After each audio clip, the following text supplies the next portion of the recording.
Салом, мавзӯи имрӯзаи дарси мо бордоршави дучанда.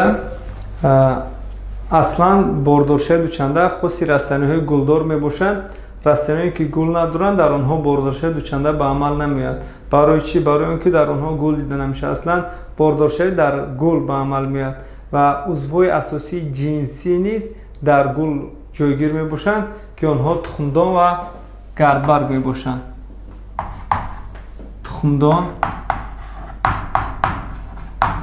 тухмдон, узви ҷинсӣ модина ва гардбарг,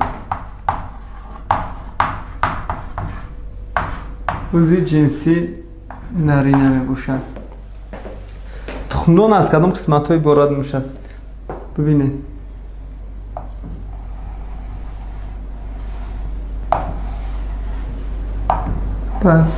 кӯза шабоҳат дорад.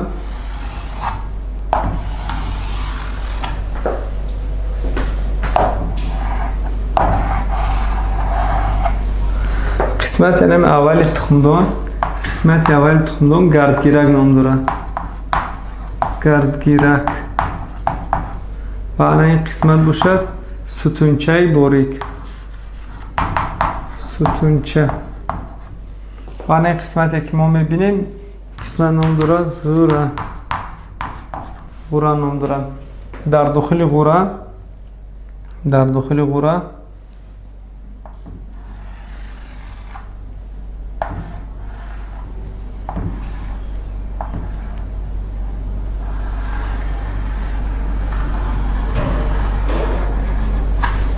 ин коки ғура аст ва ана минтақае ки мо мебинем тухмухча ном дорад. тухмухча. ин тухмухча мебошад. Тухмухча ва дар дохили тухмухча инкишоф меёбад. Халтаи ҷанин. Халтаи ҷанин.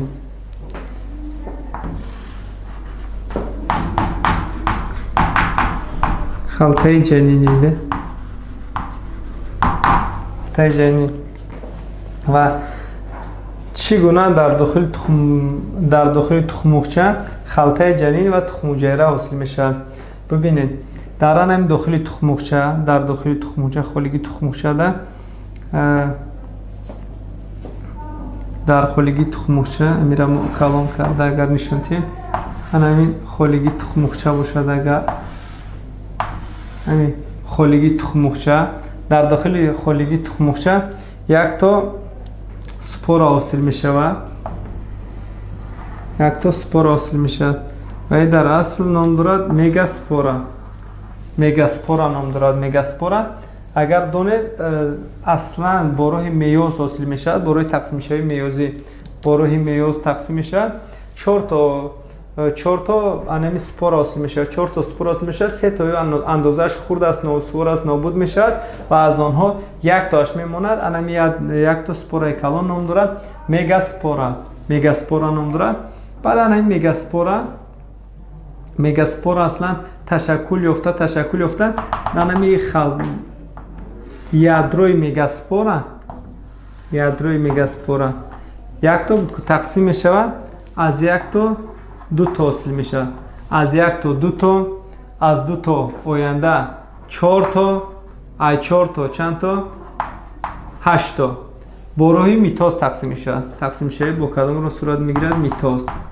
бибинед, боз мегӯм, дар дохили тухмухча якта мегаспора ҳосил мешавад. аслан чорто ҳосил мешавад, се тааш носувор аст, нобуд мешавад ва яктои он мемонад. анам якта калонаш ном дорад мегаспора.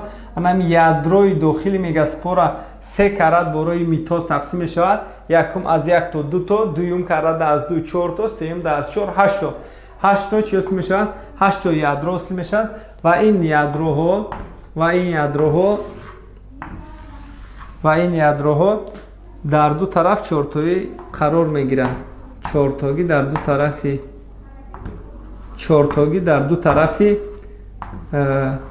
халтаи ҷанин қарор мегирад. анами оянда ана мегаспора ҳисоби мегаспора бубинед, мегаспора бу ташаккул ёфта дар در داخل تخمچه نمیتونه تخمچه در داخل تخمچه خلطه جنین حاصل میشه خلطه جنین بعد انم 4 تا در طرف بالا 4 تا در طرف پایین یک تایی به طرف مرکز حرکت میکنن یک تایی به طرف مرکز حرکت کرده حجره مرکزی رو حاصل میکنن انم حجره مرکزی یا یادروی دویمین میگن یادروی دویمین رو حاصل میکنن حجره مرکزی یا یادروی دویمین انا این حجره ها گاپلوید اینم گاپلوید این یادروها هم گاپلوید هر یک کدوم گاپلوید بعد وقتی که دو تا گاپلوید یک جا میشه یک تا با دو تا درات کو دو تا گاپلوید یک جا میشه دسته مواد ژنتیک میشه دوئل یعنی دیپلوید میشه دسته مواد ژنتیکی بعد انا گفتیم از 4 تایی بود که یک تایی به مرکز اومدن به مرکز حرکت کردن مویر خط توضیح کنیم یک تایی مرکز اومدن که یک تایی مرکز اومد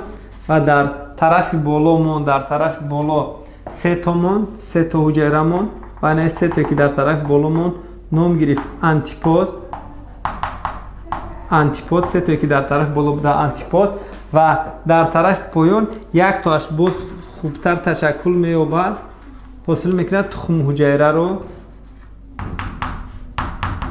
تخم حجره و دو تایی که در دو پهلو موندن انا دو تا میشن سینرگیت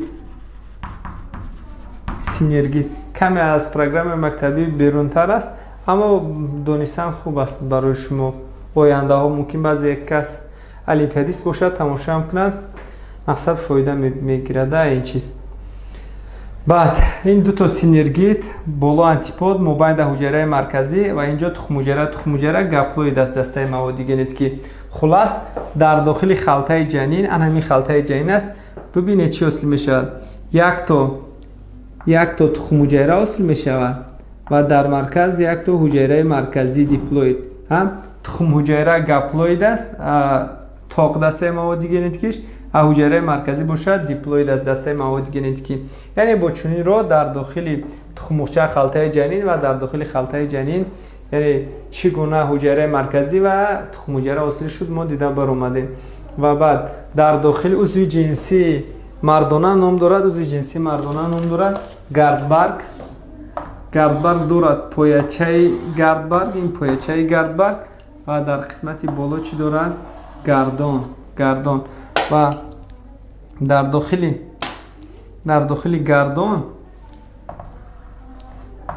گردان اندران اینجا چی انکشاف مییابد گرد انکشاف مییابد در داخل همین گرد انکشاف مییابد همین حاصلشه گردن برای تقسیم شه وقتی که در داخل اینجا میگاسپورا بود که در داخل این میکروسپورا حاصل میشه اول میکروسپورا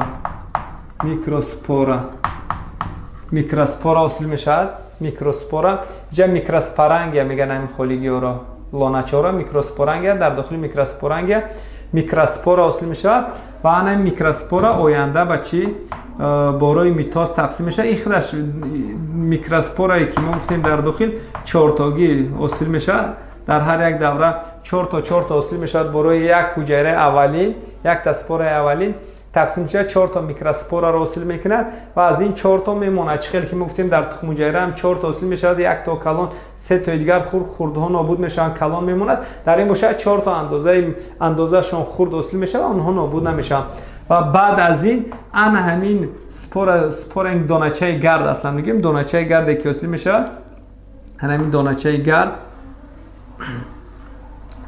گرد حاصل میشه این برای میتوز تقسیم شده این دانچه گرد برای میتوز تقسیم شده در داخلش 2 تا حجره حاصل میشه 2 تا حجره این یک حجره وگتاتیوی اینش حجره وگتاتیوی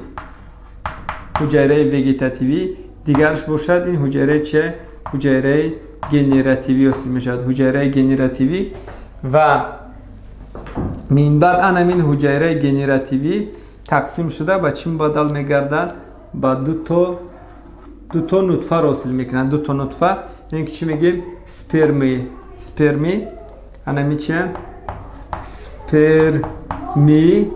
سپرمی یعنی برای چی سپرمی میگیم که به خاطر که این سپرماتوزوید گفتن در حقوق نداریم سپرمی چی ندارد قمچینک ندارد برای حرکت کردن برای برای حرکت کردن سپرماتوزوید قمچینک داره حرکت میکنه.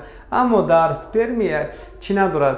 قمچینک ندارد. برای سپرماتوزوید نگفتیم. اصلا در رسانه سپرمی میگن رسانه درجه اولی ندارن. این مینه تخم در لوش تخمان پوشیده تخمان هم سپرمیه، چون که آنها قمچینک ندارن، به حرکتن. بعد ببینید چگونه سپرمی حاصل میشه، همه این رو ما دیده میبریم. خلاص انم دانچه گردی که ما گفتیم از دو حجره عبارت بود، حجره وگتاتیو و حجره گنراتیو.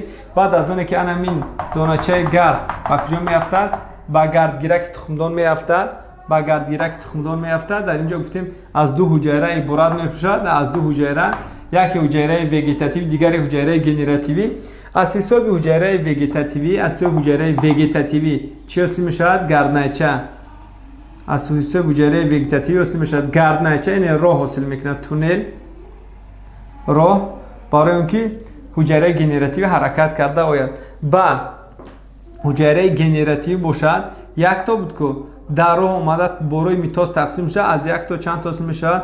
از یک تا دو تا حاصل میشه. دو تا حاصل میشه. دسته مواد ژنتیکیش چی هست؟ گپلوید تاق است. انا این نطفه ها در راه یک تا حجره گنراتیو بود تقسیم میشه، بعد دو نطفه مبادل میگردن و این نطفه حرکت کرده به طرف چی؟ خلطه جنین میآیند. این سوراخی که گرد میدارد، سوراخی گردرا یا میکروپیل میگن. نطفه یکم میاد با چی آمیزش مییابد؟ نطفه یکم ببینید، نطفه یکم آمیزش میونه، با آمیزش باردار شده. نطفه یکم باردار میکنه که آمیزش میونه با تخم حجره. در اینجا حاصل میشود زیگوتا و زیگوتا تقسیم شده به چی بدل میگردد؟ به جنین. ببینید نطفه یکم گپلوید، تخم حجره هم گپلوید. n پلس n میشود چی؟ 2n. یعنی دسته مواد ژنتیکی زیگوتا چی است؟ دیپلوید.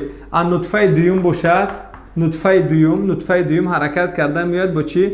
با حجره مرکزی که دسته مواد ژنتیکیش دیپلوید بود که نطفه یکم گپلوید با حجره مرکزی که دسته مواد ژنتیکیش خودش 2n دیپلوید است آمیزش مییابد. در اینجا چی حاصل میشه؟ اندوسپرم که دسته مواد ژنتیکی اندوسپرم n پلس 2n میشود چی؟ 3n یعنی تریپلوید. خلاص برای چی باردارشوی دوچنده میگه که در یک وقت ببینید که دو روند باردارشوی یکم چی باردار میشود؟ حجره تخم حجره، دوم حجره مرکزی. بعد از اون که تخم حجره باردار میشود، از اون حاصل میشود جنین، زیگوتا تقسیم میشه به جنین بدل میگردد و حجره مرکزی باشد تقسیم شده. بعد از باردارشوی حجره مرکزی اندوسپرم حاصل میشود تقسیم شده به مواد غذایی مبادل میگردد که آینده این اندوسپرم حاصل شده برای جنین همچون غذا خدمت میکند. و دیواره خلطه جنین، دیواره خلطه جنین دیواره تخم را حاصل میکند و دیواره خوراک باشد میوه پرده را حاصل میکند. بار اول این حادثه رو معاین کردگی علم روس نوشت میباشد و این حادثه رو دیده گفت باردارشوی دوچنده. تشکر به دقتتون. اگر اگه سوال نفهمو باشد نویسید کامنتاری با جواب میتیم.